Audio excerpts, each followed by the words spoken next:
These are the sights and sounds of the Nürburgring 24-hour. A race around the greatest circuit in the world, a race with 160 teams, over 600 drivers, and by some estimates over 400,000 fans camping, drinking, partying, and just revelling in this crazy, extraordinary event. Diversity is part of the magic, with everything from flame-throwing GT3 cars to Renault Clios buzzing along on their door handles, sharing track space. Of course, the real magic comes from the location itself. The race is as much about pitching yourself against this gruelling beast of a circuit as the other cars jumping and skipping and sliding around at the same time.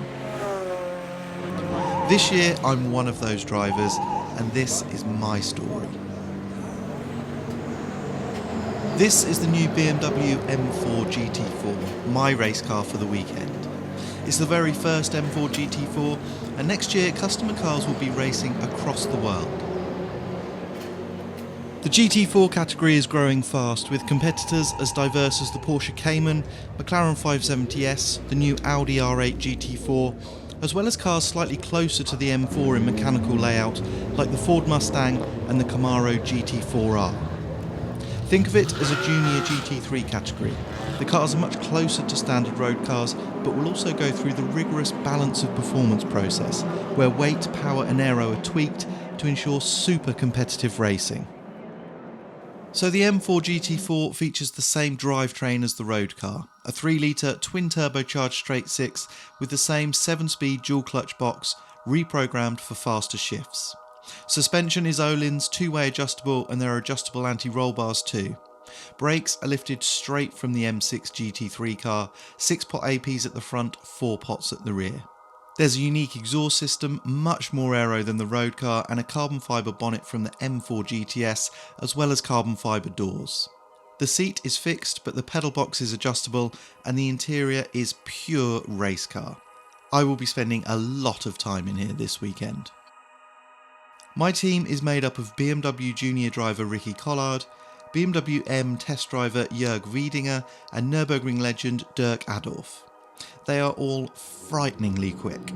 Hopefully the BMW Motorsport guys and Sorg Rennsport, who are jointly running the car, will help get me up to speed. Right now, I just want to survive.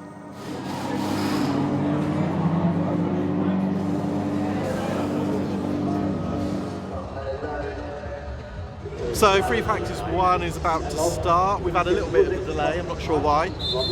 But the running order is Dirk to start with, then Jörg. They've got some brakes to bed in, just to make sure the car's feeling good. They're experienced in it, obviously.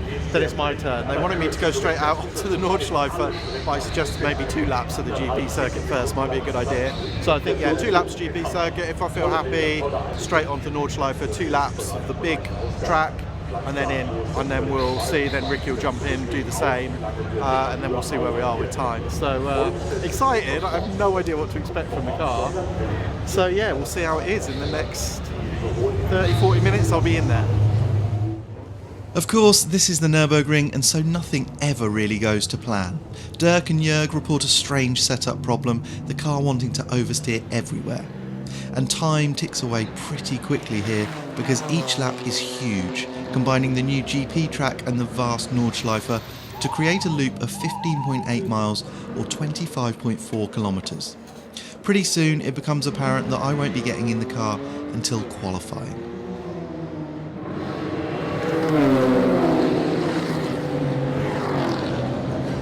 Getting ready to jump into a race car for the first time here as the light fades is a deeply lonely experience. There are people everywhere, but you just disappear into this little fog of fear and excitement. That siren, which signifies another car entering the pit lane, sends a spike of adrenaline every time it sounds. Maybe this one is for your car. Maybe right now is the moment you're finally called to drive as fast as you can. Or at least as fast as you dare. The Nordschleife is the biggest challenge a driver can face. Surface changes, massive climbs and steep toboggan runs you hurtle down in freefall, evil curbs. These things make it hugely intimidating, but also heart-thumpingly exciting. You know, one mistake could be the end of the weekend, or worse too. I dread coming here sometimes, but sooner or later it lures me back. To race here is genuinely a privilege.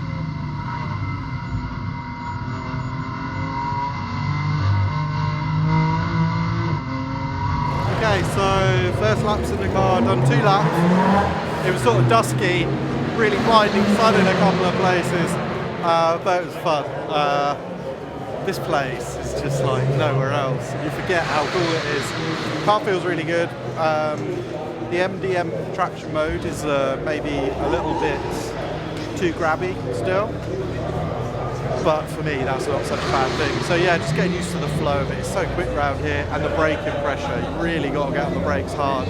But I actually enjoyed it a lot more than I thought I might, so I'm happy. Now 2 or 3 laps in the proper dark.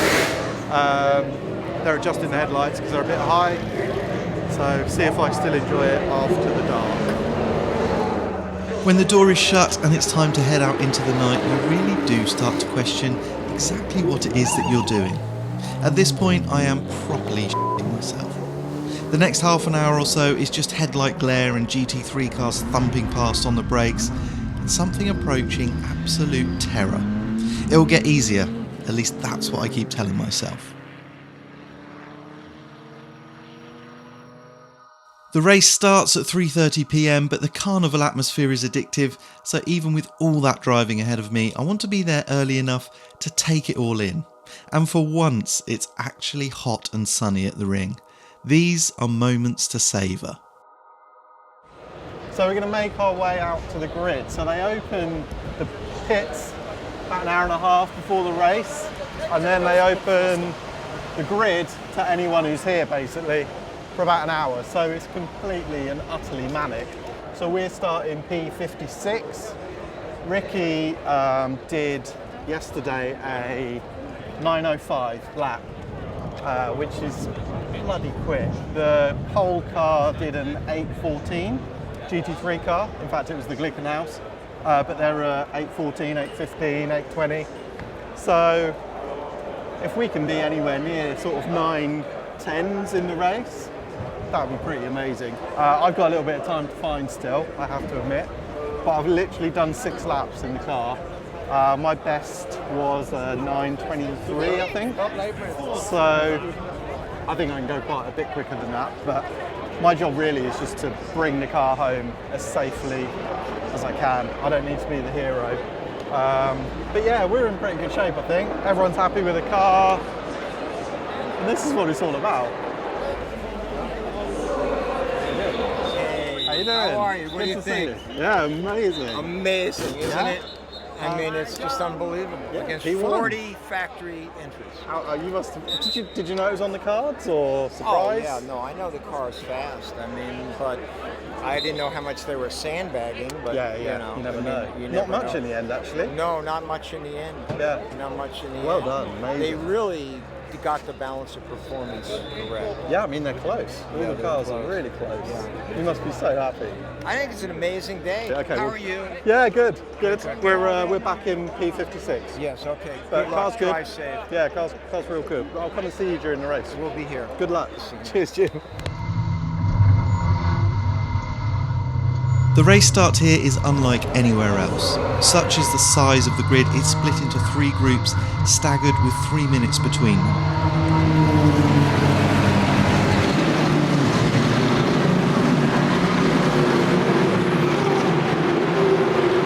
Our car is towards the back of the first group of 60, and Jörg starts the race for us.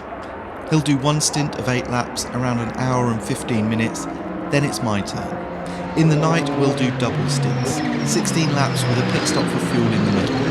The start is frantic and the driving is fierce from the off. The top GT3 cars could be separated by just a handful of seconds at the end of the race, so every decisive overtake past slower traffic counts. In fact, whatever you're in, it's best not to hesitate.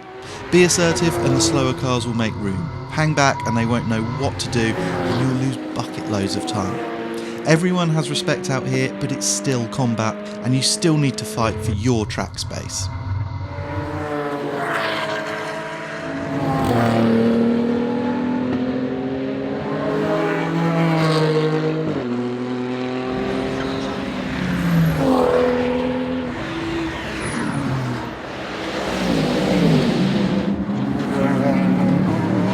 My first 8-lap stint is really a chance to get to know the car and see how I cope physically with the demands. The track feels slow and slippery. I've been told as much by the team thanks to Jörg's reports, but I really enjoy the madness of the traffic.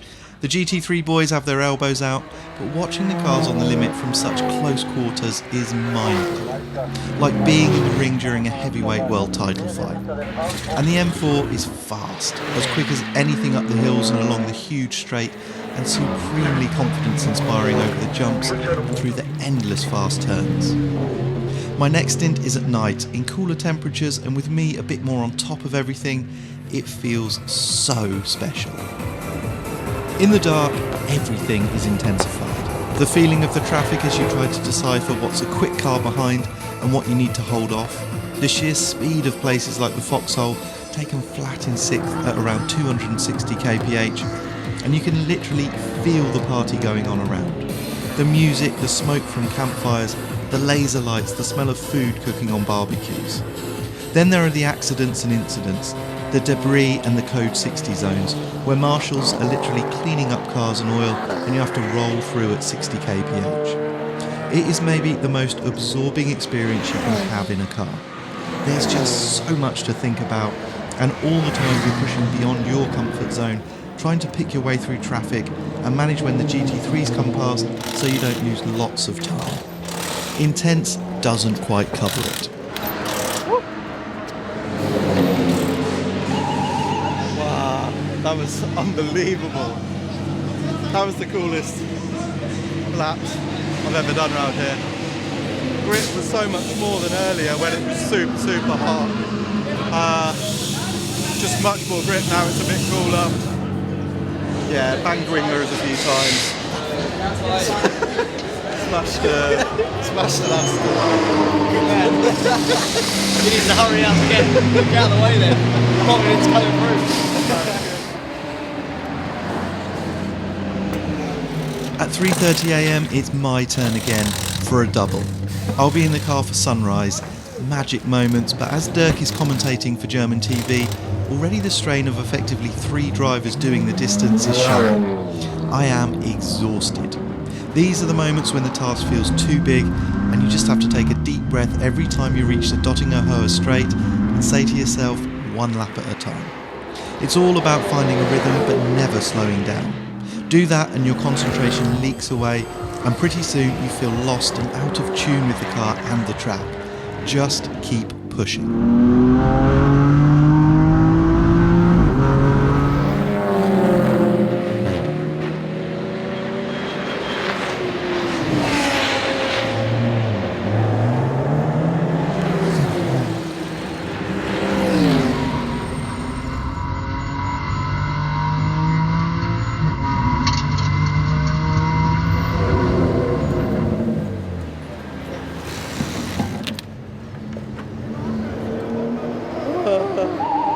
That was pretty hardcore actually.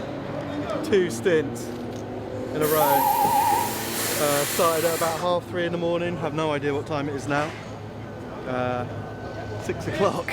Okay, so yeah, it's really good fun. Bit of contact a few times, but track was pretty clear, not many yellows, so I could run consistent 920s. So yeah, I'm absolutely shattered. I need a rest, but it was good. It was good. Car just keeps going. It's mega. Had a gearbox fault, but I just stopped the car on the Dottinger Höhe and then took it out again. It was missing 4th and 6th. Looks like it's going in. Maybe that's to do with this gearbox fault. Actually, the issue was with the brakes. Our car is getting through the pads too quickly and it's a recurring problem. But this is effectively a massive brake shakedown test for the M4 GT4, and these are valuable lessons. The Sorg boys get new calipers, discs and pads on, and we lose barely any time. Right now we're hovering in the top 35 or so.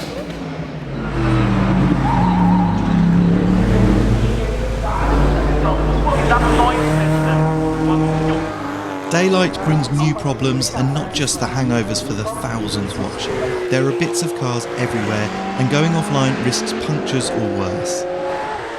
but the pace is still hard, and so sometimes you need to hop some curb to pass somebody or run wide to let one of the fastest cars through. With soaring temperatures, it's the perfect storm, and Jörg suffers a double puncture. He brings it home, thank God, and Ricky goes out, but towards the end of the stint we get another puncture on the same right-hand side. It's about 12:45 and I'm told to get ready. I'll be finishing the race and I'm under strict instructions to take it easy anywhere that the car is heavily loaded on the right-hand side.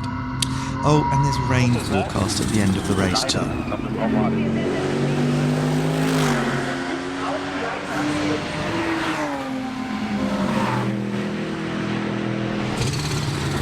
Driving more slowly with laps up in the high 930s brings real issues.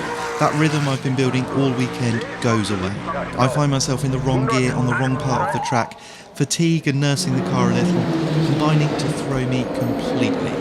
Then it does rain. In fact, parts of the track are soaked, and on slicks it's hard to do much more than 30 or 40 miles an hour. Time is ticking away, but to crash the car now would be so cruel. So I tickle it back to the pits, all the time happening upon cars in bits and wedged in barriers. The wet tyres need last me only one lap, and we're 2 laps clear in our SP8T class, so I just tour around nice and steady.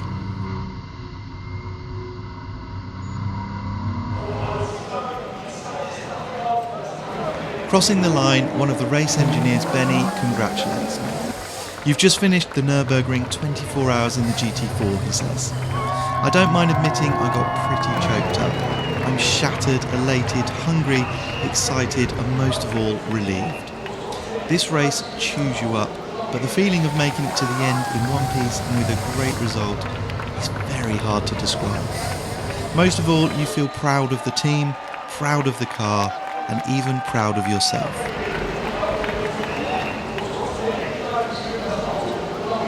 I'm knackered now. Need a beer. It's drama basically the whole way. I'm just so glad that we finished and that I didn't bin it in the last lap. So that's it. Done. We did it. So the race is finally over. I'm absolutely shattered, but our car did the business. It looks so cool now that it's completely filthy and beaten up. We had some punctures front and rear, so the car looks mega. It looks like it's been through the wars, but it's still alive. I feel half dead. That was really hardcore actually, to drive this thing, the night stint, the double stint, 16 laps flat out. That is hard work. And this morning I really felt it in the car. But now I'm having a beer and it all feels worthwhile. We finished P37, first in class. I haven't had one of these for 6 weeks in preparation, which is the first time I've ever done anything like that, trying to be good. And it tastes very, very good. So yeah, we're gonna get a pot, but most of all, we have participated in the best race in the world, and we've survived, and we've got some good stories to tell.